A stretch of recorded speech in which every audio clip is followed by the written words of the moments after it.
Your tensions are rising in Florida over a new bill introduced in the state legislature this session. If passed, the bill makes it a felony for doctors to provide medical help to transgender youth. LGBTQ activists held a rally in downtown Pensacola today. This bill is very similar to one that just passed in the South Dakota House. Now, just days ago, South Dakota became the first state to vote in favor of making it illegal to treat trans patients under the age of 16. Now, while it still needs to be heard in the Senate and signed off by the governor, local activists were protesting today to ensure that same measure is not passed in Florida. The bill says any healthcare practitioner who attempts to change a minor's sex commits a felony of the second degree. There's no question it removes safe places for trans kids. Dr. Alexis Hillman, who practices in Pensacola, was the keynote speaker at the rally. She tells us nearly 100 of her patients identify as transgender. They're going to become more depressed. They're going to be attempting suicide at higher rates. They're going to be bullied more because once you take those medications away, any progress they had made towards their true gender is going to reverse. House Representative Alex Andrade did agree to speak with us on camera. He says this bill is about keeping minors from making irreversible decisions. It is something that we as a state have a responsibility to make sure we're getting right. You know, again, when you make policy, you have to look at data. And what we know from the very minimal amount of data we have on this topic is that the majority of children who present with gender dysphoria, they become comfortable with their bodies. Dr. Hillman tells us medical professionals are more concerned about not being able to provide their patients with the puberty-blocking medication many desire. She tells us the surgery aspect of the bill is a non-issue. It focuses especially on surgical options, which for minors we're not doing. You know, it specifically prohibits like mastectomies and phalloplasties and vasectomies and hysterectomies. First off, no, we're not doing that.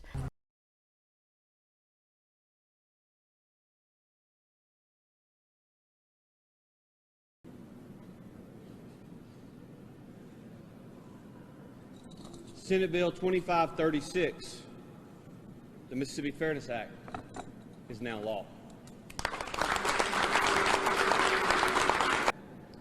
This important piece of legislation will ensure that young girls in Mississippi have a fair, level playing field in public school sports. I never envisioned on Inauguration Day 2021 that we would be here this morning. But for the fact that President Biden, as one of his first initiatives, sat down and signed an executive order which, in my view, encourages transgenderism amongst our young people. But for that fact, we wouldn't be here. This coalition is specifically formed around girls playing girls' sports. It's on the differences between men and women and the competitiveness of how they physically are built. It's not a transgender bill, and if you were to put it in that context, that would be completely inaccurate. The state should not presume to jump into the middle of every medical, human, and ethical issue. This would be and is a vast government overreach. Well, that is Governor Hutchinson today as he vetoed House Bill 1570. The so-called SAFE Act would prohibit Arkansans under 18 from undergoing gender reassignment surgery or receiving hormone therapies. Tonight, the Arkansas Family Council is among those calling on the legislature to override that veto.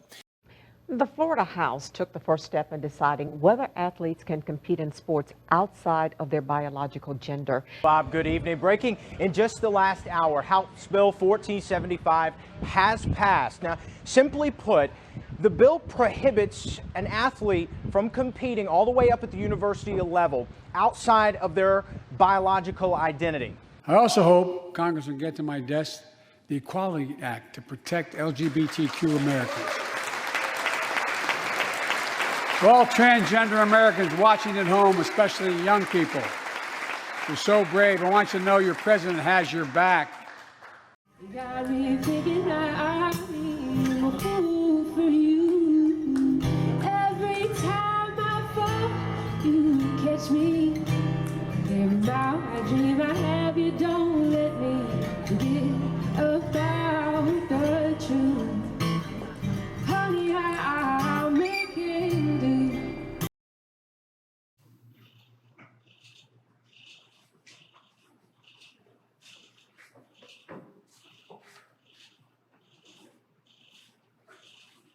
Hello, welcome back.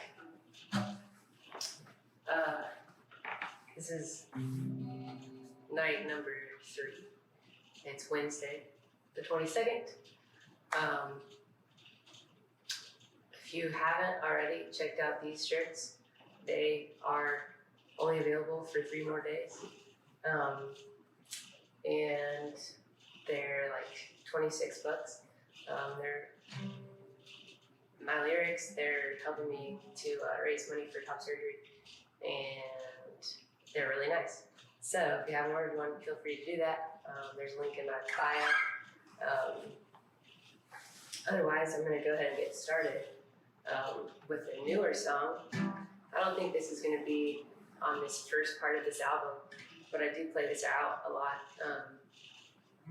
So without further ado.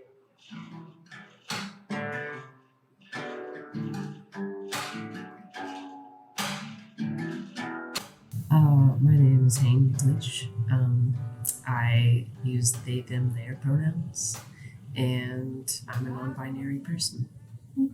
I've been on HRT for a year in January, so getting up there on that. But as far as the transition goes in spirit, if you will, probably about 2 years ago is when I finally came out. And kind of just realized that living as non-binary was more aligned with the me that I've always been, and it was more a lack of language that I wasn't aware of. So. And did you face any backlash, or how was the reaction to you coming out? You know, mostly supportive from my partner at the time. And over time, my friends started to see that I was serious, I think, but also were digesting what it meant to know past me versus now me, and how to best navigate that themselves as people. You should go beyond the voice. Who just said that? Oh, thank you. I'll try. Any backlash I've gotten, I've tried to just use it as fuel. Okay. So what would you say is the biggest difference between past you and transitioning you or now you? Long hair. I had long hair.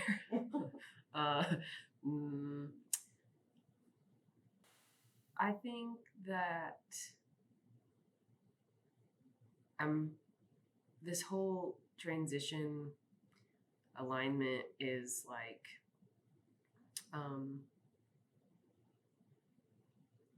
instead of it feeling like being something completely new, it feels like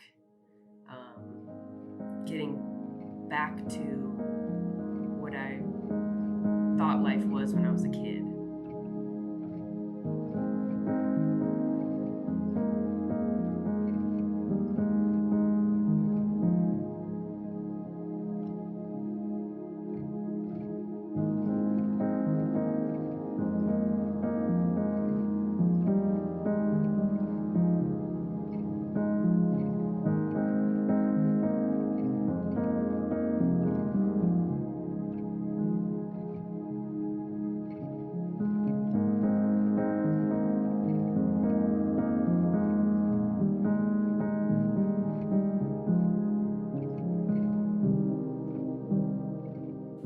Right before I hit puberty and was going like, no, but I don't want those. Okay. These aren't things that I want. I'm going to have these. I have to do that. What? Since when? It was just this kind of like huge shock. And I knew then that they weren't something that I wanted. To me, it just feels like The only difference is that I'm more in tune with what it is my soul was here initially for, or something. Okay.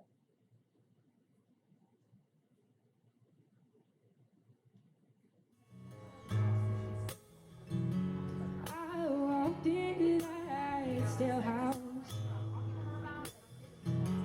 almost a year now.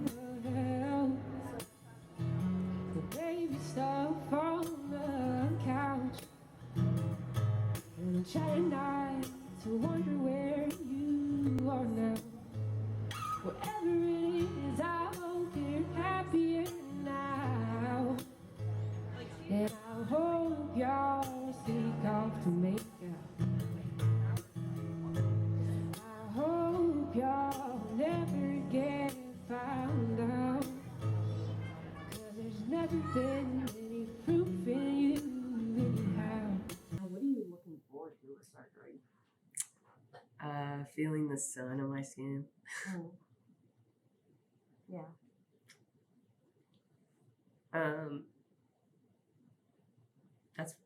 That's pretty much it. Yeah. You need a minute? No. You sure? Yeah, I'm just emotional all the time. Aww. See the floppy eyes. It's gonna feel good. Yeah.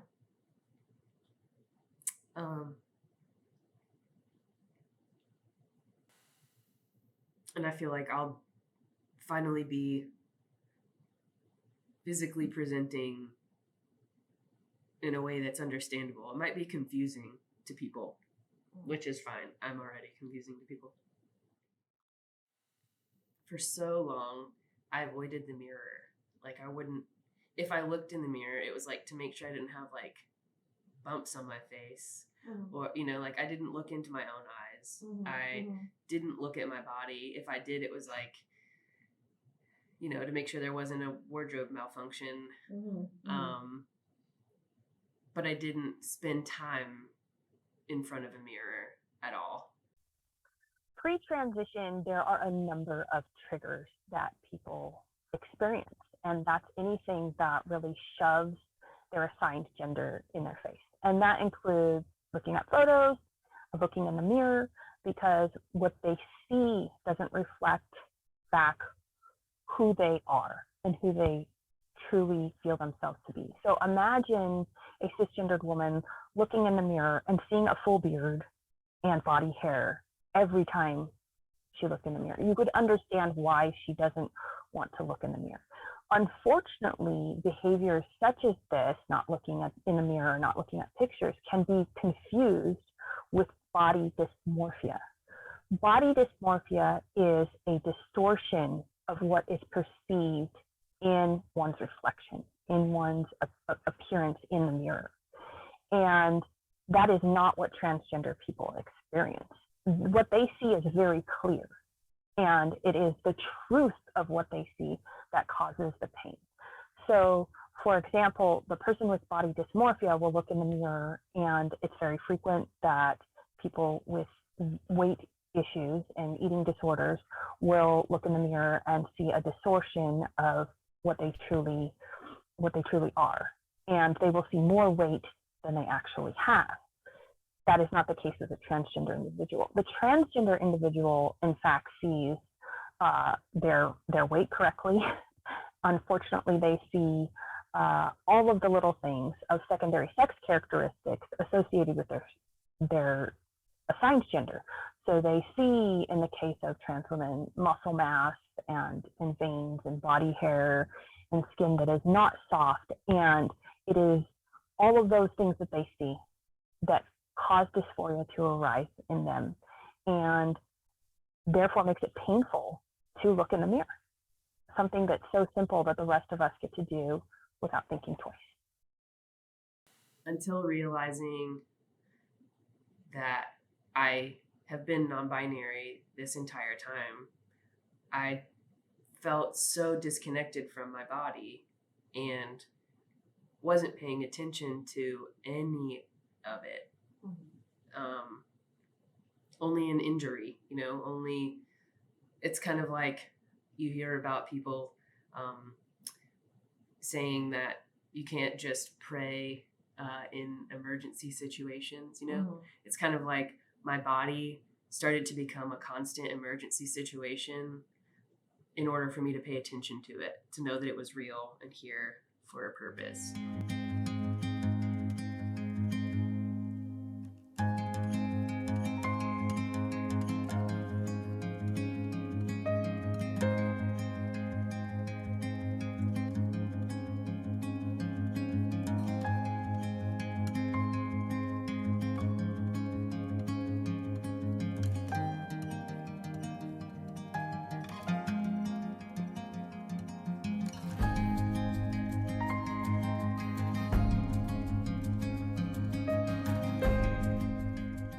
Realizing the need for top surgery has just been this lifelong kind of underlying need that I didn't know was accessible to me at all. I mean, not that it's exactly accessible to anybody, but that it is a thing that you can do was also news to me. And, you know,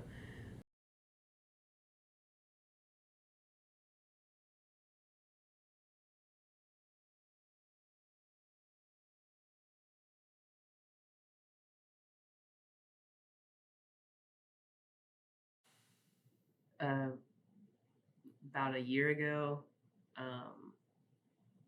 I was suicidal and gender dysphoric in a mental health unit in a hospital, and now I'm still alive and can pursue this thing. So it's like,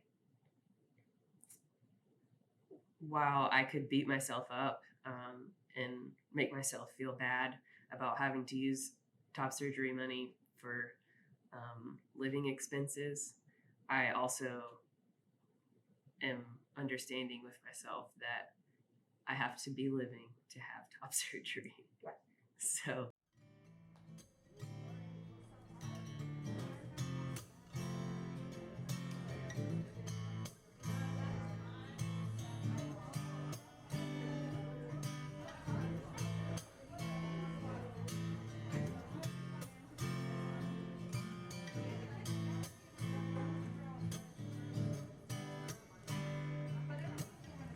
Rise from your place,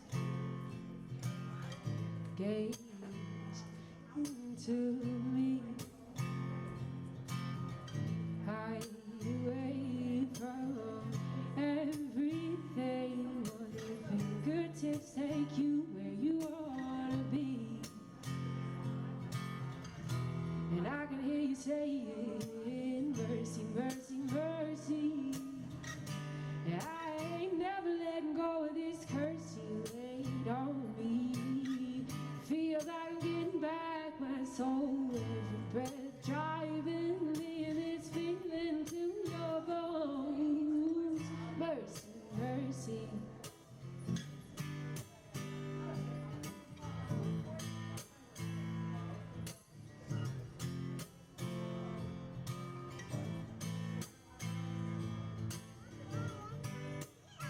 Yeah, I don't need a light, I just let myself right in. I got your sugar on me, baby, that sweet honey skin, arching back, lose control, good thing, you got something for me to hold.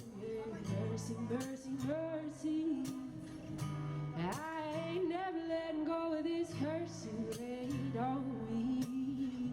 Feels like I'm getting back my soul, every breath driving me, and this feeling to your bones. Mercy, mercy.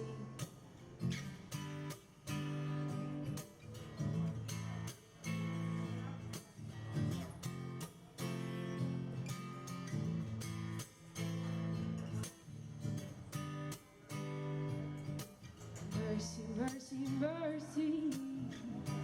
I ain't never letting go of this curse you laid on me. Feels like I'm getting back my soul, every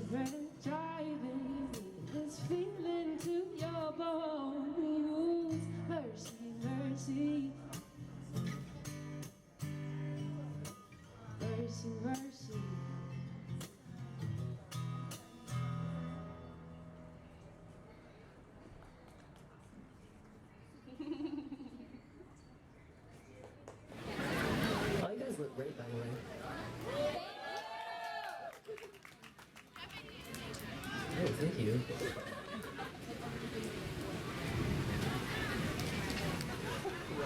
While I finish tuning, speaking of looking great, I have a shirt for that song I just played, and I've got some other merch and stuff. If you go to hanescott.com, I'm raising money for top surgery, and then my goal is to have top surgery and then keep raising money for other people to have top surgery, because that'd be cool.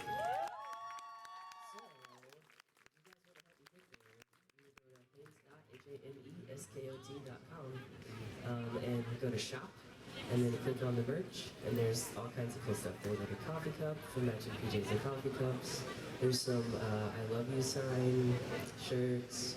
I have a double flat shirt, which is like a music symbol, but also really funny for top surgery. Anyway, I would really appreciate it, and I think that other people in the community would also appreciate it that are raising money and stuff, so that'd be cool.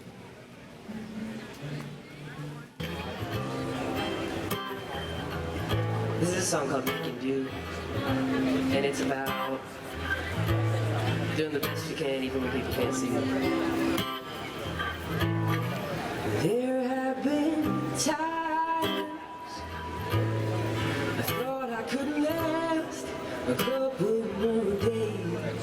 Loving wild timing, call me just right, changing my ways, thinking back to when I made dreaming eyes I can't forget. Feeling you across that room, oh man, it's so cool how you do what you do. You got me thinking I'm a fool for you. Every time I fall, you catch me. And every mile high dream I have, you don't let me forget about the truth. Honey, I knew that when I started to pursue this, that it was going to be a big chunk of money that I didn't have. But I am learning that becoming is a continuous process forever and ever. So instead of focusing on the fear of it never happening, that feels like wasted breath. It just means that it's not here yet.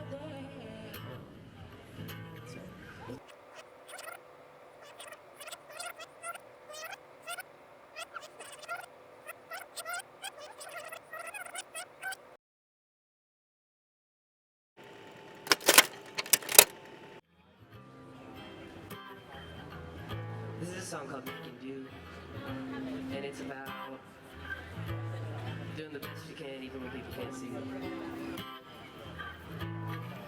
There have been times I thought I couldn't last a couple more days. Loving wild timing, call me just right, changing my ways, thinking back to. Let's see. I found out I was going to have surgery the beginning of September for the end of October. So I thought that I was having surgery on the 24th. And about a week before I had surgery, I got a phone call from the surgeon's office, and they had a cancellation, and basically they said, hey, can we get you in next week? So my surgery got moved up 4 weeks. So that was a lot of really quick footedness. Give me that surgery as soon as possible, please. So did they just have a cancellation in their schedule? Yeah. Okay. Yeah. So when they ask, do you want to be put on the cancellation list? Yes. Say yes. Hmm. All right.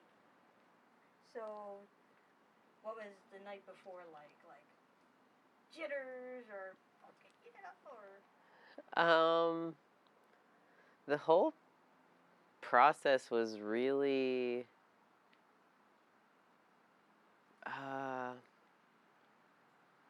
it was a ritual, I think, for me.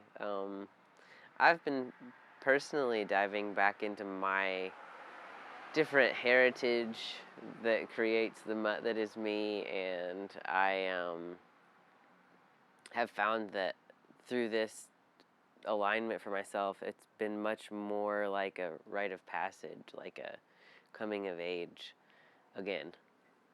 And so that's kind of how that went. I just really dug into myself to try to provide for myself the things that I knew that I would need logistically and that sort of thing to the greatest extent I could, as far as, you know, if I'm doing my best to love myself, or like love the kid that's within me, or to be my best friend, or to be my best parent, etc., then I'm, you know, taking care of things like making sure that I can reach my water and, you know, like just preparing my space, like nesting, but it's for me, and that feels kind of strange, but it was good. I bought myself some pajamas to wear to the hospital and just went and did the thing. It was really surreal. Okay. Yeah. So waking up in recovery, first thoughts. Well, I had a pretty good idea that I wasn't going to be able to see anything or really understand much for a day at least. So it was really just like, okay, I need to get home. I need to like get in my space and begin like letting my body feel what has happened here. I had very little pain, and my mobility was really, really good. So as far as recovery is concerned, that went as perfectly as it could have, as far as I know. But I also kind of maintain a pretty healthy diet by default, and I think that aided a lot in how well everything has healed and is healing and all that kind of stuff. I had wonderful people arrive and bring me food and sit with me and ask me questions and freak out with me, and also those that helped me escape cabin fever.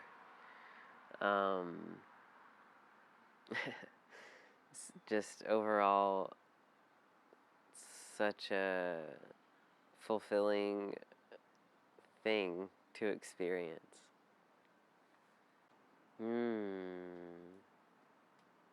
Oh, I wish I knew how long I was going to have such tight compression post-op. That was probably the most difficult part with drains. As far as pain is concerned, I mean, there's a foreign body sticking out of you. It's essentially the most uncomfortable. So, and so that was kind of a bummer but I understood the whole, like, the necessity of the whole thing. But that was really the main, like, discomfort or thing that I wish I knew, but I don't think there's a way to know that. I think they're just like, you're going to do this, and you're like, fine, whatever. Just take them off. Let's see.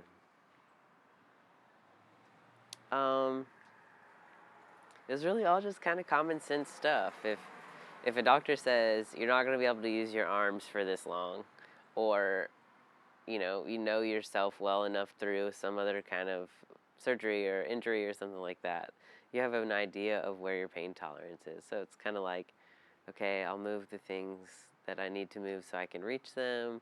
But I'm a pretty autonomous individual, and so I'm made it a conscious choice to be paying attention to the things that I was doing on the daily, so that when this happened, I would either have a complete change of habit, and it was just going to be like a 2-week period of laying around, or whatever that change is, and or making the things that I do on the daily as easy as possible. So like instead of wearing pants, I wore a robe. Oh, there you go. I mean, because it had pockets, and you're in recovery mode. It's like a good reason not to wear pants, really. I mean, it's really just a matter of understanding that whether you regard this surgery as transition or alignment, that you are not only changing in the physical environment, but you're also changing in the emotional environment, and regardless of what your spiritual situation is, if that's part of your equation, then that is also changing. So it's just, instead of thinking of it as like, what's my bullet list of things that I need, and thinking of it in a material way, it's more like, how do I exist now, and how can I make it the easiest for myself to get to where I want to be, knowing that this surgery is what I need. So it wasn't just that I put all the easy to make food on the counter. It wasn't just that before I left for the hospital, I made sure that my water was all the way full, so I would have at least this many gallons and have this many days to drink. It's not just those kinds of calculations. It's also, what do I need out of my day to not go crazy? I needed to walk outside, at least, or I needed that, even though it was a chore to some extent. It was more fulfilling than anything else. And I think that's really the thing for everybody, is not to pay attention to focusing on other people's journeys and other people's results, as much as we can pay attention to ourselves and really focus on, visualize ourselves and the bodies that we know our bodies can become, instead of focusing on something that has nothing to do with your body, which is somebody else's body. But let people help you, and even if it is just in them asking you a question about your process, to really just allow people in. It can be a scary thing. I'm right here with you, but at the same time, if people are curious enough and brave enough to ask you what's going on for yourself, or what the best way they can help is, there's no one that's going to say that and then also want to hurt you. They understand this is a vulnerable time in your life. So I would just say to let people in as much as possible. But on that note, people includes yourself. And this is a very deep movement from within. And when we focus on how other people are responding or not responding, or reacting or not reacting, or whatever, to any kind of external environment, circumstance, it's just you're robbing yourself of the of the presence that you can experience this with. Even though it's really wonderful to have interactions with people, if you can't sit with yourself, you can't sit. So this is, the post-op process has been a lot of time realizing. And that's a really strange thing, because typically we think of realizing as a mental process. But in this case, in gender-affirming surgeries, realizing is a physical process. There are wounds that are healing on my body. There's a humongous change within me that is now outside of me. And I think it's important to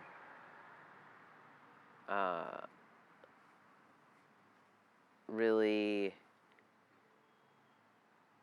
give ourselves time to accept that, love on ourselves.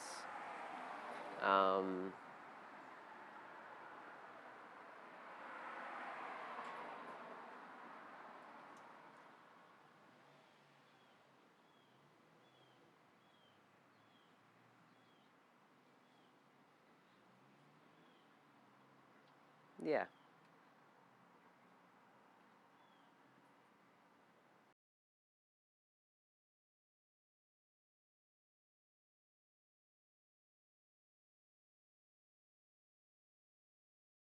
How do I think I've changed?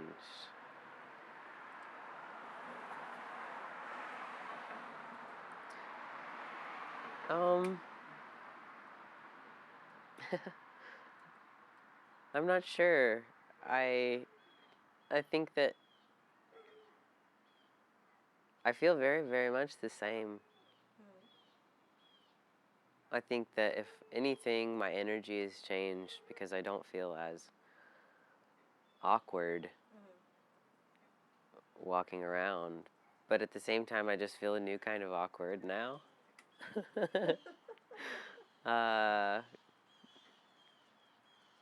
But I feel like I've just been shedding all these sloughs of myself for the last few years, and so I don't feel different. I just feel like there was a list of things that I never could write down, and finally it's like they're all checked off, but I didn't ever write it down or draw the boxes, and somehow they're checked off things, and it's all here, and it's a strange, it's just a really strange ride. But I'm so grateful to have experienced any of this, much less to get to experience life like this, like fully facing and arriving and feeling like I can introduce myself, or it's like I know how to sign my artwork now with this name that fits. It's like that feeling, except in a physical form.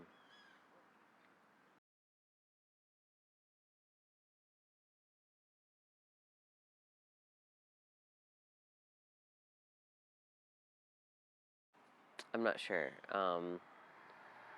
When I do go back, I'm excited to see how it feels to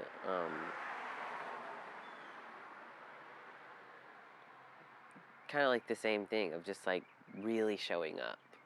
Whereas before it was always kind of like I could hear people saying things at tables or walking by or something and not really knowing how to reference me at all. And not that I think that this fixes anything, but as far as how other people perceive me, I feel like they may not get it right, but I feel like I'm showing up in the most authentic way. And that makes it easier for better communication for those that do want to interact with me and refer to me and that sort of thing. I would just say that everything that you can see and hear is possible. And so it is all the more important to take time away from everything and deep dive into yourself so that you can know what that looks like, what that sounds like, what that feels like, tastes like, smells like. How do you know where you're going if you can't see it? So the importance of visualization and meditation and setting intentions for taking the next best step to my next best self all the time. This growth mindset is, I think, the thing that got me through this. But it isn't only mine. It's something that's inherent in us. And I think that if I could say anything, it would just be to encourage anybody to keep looking or listening or, reach out for help and or know that you have everything within you to do it. And once you understand what you need, you can meet those needs. So define the things that you need and then know that you can get them.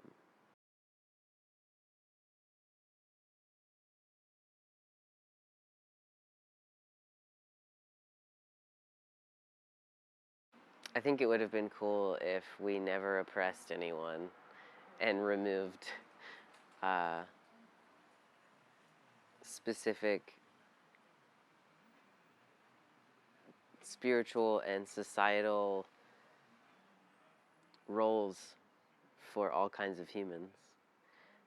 The reason I begin there is because I spoke about this to my parents as such a young kid. And then their ignorance on the matter and not knowing what to do at that period of time, their response worked. I shut up. I stopped worrying about it. I put it real far away. And I knew that that wasn't what made me good at that point in time. That was what I functioned out of. And so I would say that gender affirming care for kids under 18 has so much more to do with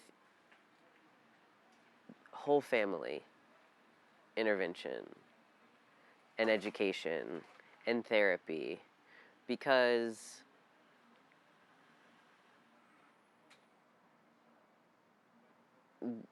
when there is resistance,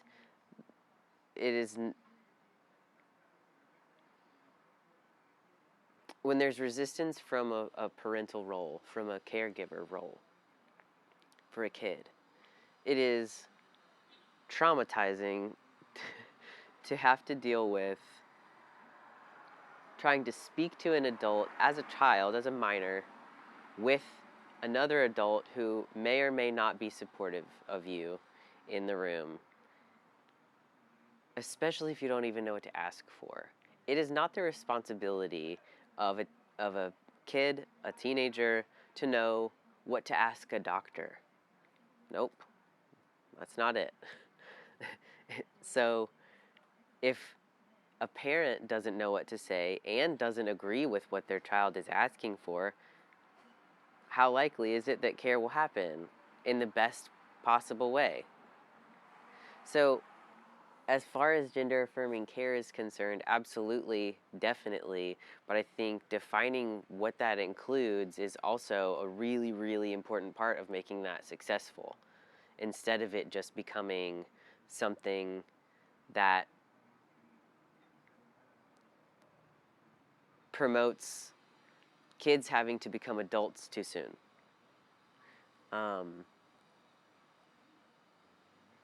So, yes, the village model. For myself, had I gotten,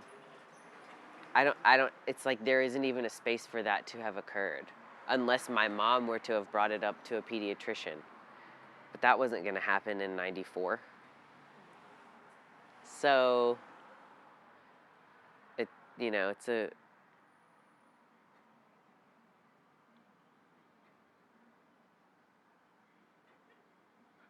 it's difficult to think about it in retrospect. To be transitioning from one thing to another is not necessarily what I'm doing at all. It's just kind of getting off the things that I either had to be, had to fit within or never got to fit within, that sort of thing. Being shocked with the fact that it's actually been your whole body the whole time. And what you dreamed you could see, you can see, and it's a really strange time to be existing. How did I forget that? Well, thinking back to when we met, dreaming as I can't forget, feeling you across that room. Oh, baby, it's so cool how you do what you do. You got me thinking a fool for you. Every time I fall, you catch me. And every mile high dream I have, you don't let me forget about the truth.